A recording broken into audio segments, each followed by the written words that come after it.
Umagang-umaga nagtutulak siya ng motor dahil nawalan siya ng gas. Hindi siya nakapag-gas, aalis pa naman kami. Buti na lang, malapit lang ang gas station sa amin. Kaya ayan, tulak pa more.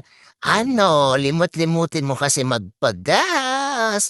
At ito na nga, tapos na pa yung paggas. Siyempre, babiyahe na kami, magpapabukid kami. Wala lang, dadalaw lang doon.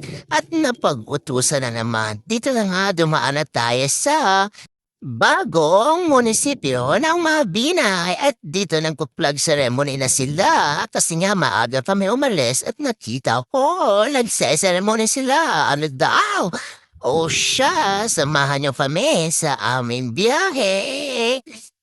Gamit ang aming legendary na block ng motor. O, di ba? Nagagana naman at nagagamit namin kaya okay lang.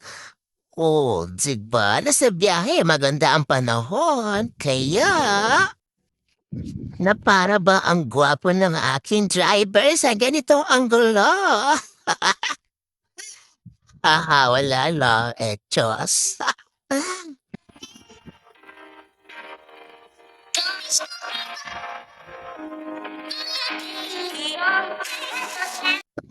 At dito na nga, nandito na kami sa may sapa ng may overpass. O, di ba? Kasi pag pataas ang tubig dyan, dadaan ang mga motor para makadaan sila at naglaro ng hambata.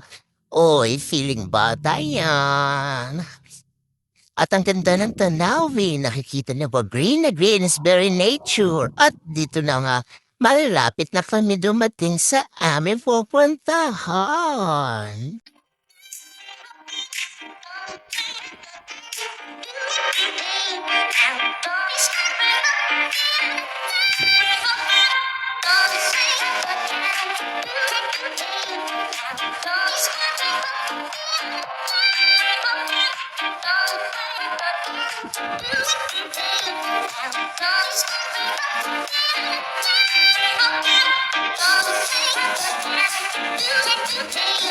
Nandito na nga kami at bibidyohan po ang mga lupain ng iba. Kunwari sa amin, pero hindi naman lupain ng iba yan. Pagmamayari nila.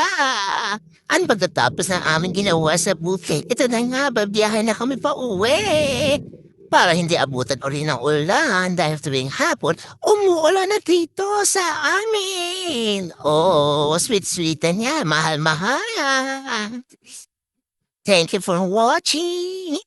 Oops, teka lang, dahil napanood yun na ito, syempre malamang late upload ito.